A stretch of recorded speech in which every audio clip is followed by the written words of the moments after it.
Students, आज का topic बहुत इंपॉर्टेंट होने वाला है आपके लिए, क्योंकि आज के टॉपिक में हम इंग्लिश ग्रामर के टेंसेस को सीखने वाले हैं। कुछ स्टूडेंट्स समझते हैं कि इंग्लिश के जो टेंस होते हैं वो बहुत ज़्यादा टफ होते हैं, उनको सीखना बड़ा मुश्किल है, लेकिन ऐसा कुछ भी नहीं होता। अगर आप किसी भी चीज़ को समझकर सीखते हैं तो आपके लिए बहुत आसान हो जाते हैं। आज हम सीखेंगे कि टेंस कितने होते हैं, उनकी क्या पहचान होती है, और सारे टाइप्स के टेंस को करने के लिए हमें कौन से रूल्स पता होने चाहिए। आज मैं आपको सारे टेंसेस को इस तरह से सिखा दूंगी कि ज़िंदगी भर आपके दिमाग से नहीं निकल पाएंगे, वादा है मेरा। तो चलिए सबसे पहले समझ लेते हैं कि टेंस किसे कहते हैं। टेंस क्रिया का वह रूप है जो सामान्यतः किसी कार्य के होने के समय के साथ साथ उसके जारी होने या पूरे होने की स्थिति को दर्शाता है। अब जान लेते हैं कि टेंस कितने टाइप के होते हैं, कितने प्रकार के होते हैं। देखिए, सबको पता होता है कि जो समय होता है वो 3 प्रकार के होते हैं। नंबर 1 होता है बीता हुआ समय, नंबर 2 होता है वर्तमान समय, और नंबर 3 होता है आने वाला टाइम, आने वाला समय। अब क्योंकि समय के 3 प्रकार होते हैं, उसी तरह से टेंस के भी 3 प्रकार होते हैं। 3 कैटेगरीज ऑफ टेंस। नंबर 1 भूतकाल, पास्ट टेंस। नंबर 2 वर्तमान काल यानी प्रेजेंट टेंस। नंबर 3 भविष्य काल यानी फ्यूचर टेंस। लेकिन स्टूडेंट्स, अगर आप टेंस की डेफिनेशन को देखेंगे, इसकी परिभाषा को देखेंगे, तो आप देखेंगे कि टेंस जो होता है वो सिर्फ समय को ही दर्शाता नहीं है, सिर्फ टाइम को ही नहीं दर्शाता है, बल्कि टेंस किसी कार्य के जारी रहने या फिर उसके कंप्लीटनेस को भी दर्शाता है। ठीक है, आप अगर टेंस की परिभाषा को देखते हैं तो आप उसको पढ़ते हैं तो आपको सब अच्छे से समझ आएगा। टेंस की सबसे पहली सब कैटेगरी होती है इंडेफिनिट टेंस।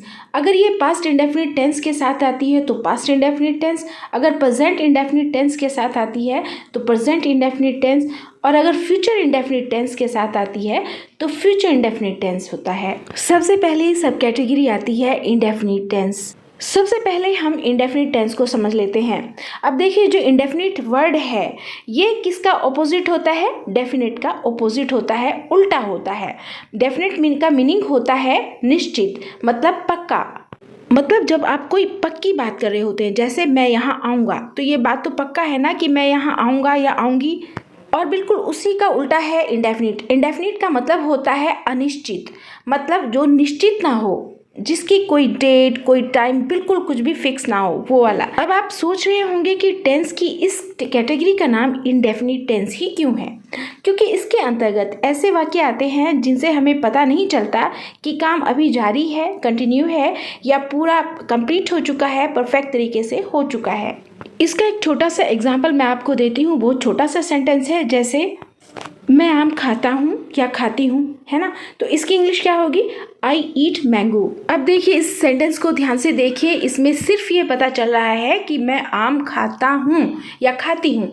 ये पता नहीं चल रहा है कि मैंने आम खा चुकी हूँ या खा रही हूँ। मतलब इसमें कोई जो काम हो रहा है वो कंटिन्यू नहीं है, लगातार नहीं चल रहा है, वो कंप्लीट हो चुका है, पूरा हो चुका है। अब देखिए, इसी टेंस के दूसरे सेंटेंस को ध्यान से देखिए। इसमें बीते हुए समय का पता चल रहा है, मतलब पास्ट टेंस का पता चल रहा है। जैसे मैं आम खाती थी, तो इसकी इंग्लिश कैसे बनेगी? मतलब पास्ट टेंस के जो सेंटेंस होते हैं उसमें हमें पता नहीं होता कि काम जो होता है वो कंटिन्यू था या फिर काम हो चुका होता है। ठीक है, इस तरह से हमें बिल्कुल भी पता नहीं होता, इसमें अनिश्चित होता है कोई भी काम। पास्ट इंडेफिनिट टेंस में ही कुछ इस तरह के भी सेंटेंस आते हैं, जैसे मैंने आम खाया। अब इस सेंटेंस में भी हमें ये बिल्कुल भी पता नहीं चल रहा है कि पास्ट में काम कंटिन्यू था, जारी हो रहा था, लगातार था, कोई काम हो चुका था। इसीलिए गाइज, इस तरह के सेंटेंस को भी हम पास्ट इंडेफिनिट टेंस में ही रखते हैं। प्रेजेंट हमारा हो गया, पास्ट हमारा हो गया, अब आता है फ्यूचर इंडेफिनिट टेंस। इसको भी हम ध्यान से समझेंगे। जैसे मैं आम खाऊंगी, ये सेंटेंस है हमारा हिंदी में। सेंटेंस को ध्यान से देखिए कि मैं आम खाऊंगी, इस सेंटेंस में फ्यूचर की बात की गई, मतलब आने वाले समय की बात की गई है। अब आप देख सकते हैं कि इस सेंटेंस में आने वाले समय की बात की गई है, तो ये जो टेंस है ये फ्यूचर में है, और ये फ्यूचर में इंडेफिनिट है, मतलब उस टाइम तक काम कंप्लीट हो चुका होगा या फिर कंटिन्यू रहेगा। तो चलिए अब जान लेते हैं टेंस की दूसरी सब कैटेगरी, जिसका नाम है कॉन्टिन्यूअस टेंस। कॉन्टिन्यूअस टेंस को हम प्रोग्रेसिव टेंस या फिर इम्परफेक्ट टेंस भी कह सकते हैं। इस टेंस को कॉन्टिन्यूअस टेंस इसलिए कहा जाता है क्योंकि इसके अंतर्गत ऐसे सेंटेंसेस आते हैं, ऐसे वाक्य आते हैं मतलब कंटिन्यू रहने का पता चलता है कि कोई काम चल रहा है। इस टेंस को इम्परफेक्ट टेंस इसलिए कहते हैं कि हमें पता चल रहा होता है कि जो काम हो रहा है वो कंटिन्यू है, मतलब काम जो है वो प्रोग्रेस में है, पूरी तरह से कंप्लीट नहीं हुआ है। फॉर एग्जाम्पल, मैं आम खा रही हूँ। अब इस सेंटेंस को देखकर आपको पता चल रहा है कि इसमें कोई काम हो रहा है, कंटिन्यू है और प्रोग्रेस में भी है। काम अभी इम्परफेक्ट है, पूरी तरह से पूर्ण नहीं हुआ है। और प्रेजेंट में भी काम अभी कंटिन्यू है, काम प्रोग्रेस में है, काम अभी इम्परफेक्ट है, अपूर्ण है। इसीलिए हम इसे present continuous tense, present progressive tense या फिर प्रेजेंट इम्परफेक्ट टेंस भी कह सकते हैं। और स्टूडेंट्स, अगर यही कॉन्टिन्यूअस टेंस अगर पास्ट टेंस के साथ आ जाए तब हम इसे पास्ट कॉन्टिन्यूअस टेंस या पास्ट प्रोग्रेसिव टेंस या फिर पास्ट इम्परफेक्ट टेंस कहते हैं। जैसे कि मैं आम खा रहा था।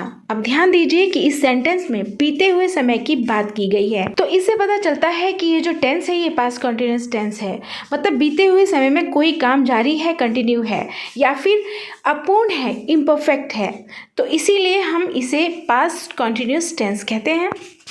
अब कुछ ऐसे सेंटेंसेस देख लेते हैं जो फ्यूचर टेंस के हैं, मतलब जो भविष्य काल को दिखा रहे होते हैं। जैसे मैं आम खाता रहूँगा, मतलब इसमें कोई काम होता रहेगा, होगा, अभी हुआ नहीं है, होगा। तो इस तरह के सेंटेंस से हमें पता चल जाता है कि फ्यूचर में कोई काम होता रहेगा, ठीक है। मतलब आने वाले समय में कोई काम कंटिन्यू रहेगा, काम इम्परफेक्ट रहेगा, अपूर्ण रहेगा, इसीलिए हम इसे फ्यूचर कंटिन्यूअस टेंस या फिर फ्यूचर इम्परफेक्ट टेंस भी कहते हैं। चलिए अब हम चलते हैं टेंस की तीसरी सब कैटेगरी पर, जिसका नाम है परफेक्ट टेंस। अब परफेक्ट वर्ड से ही आपको पता चल रहा है कि मतलब कंप्लीट यानी पूरा। इसमें इस तरह के सेंटेंसेस आते हैं, इस तरह के वाक्य आते हैं कि इसमें कोई काम पूरा हो चुका होता है।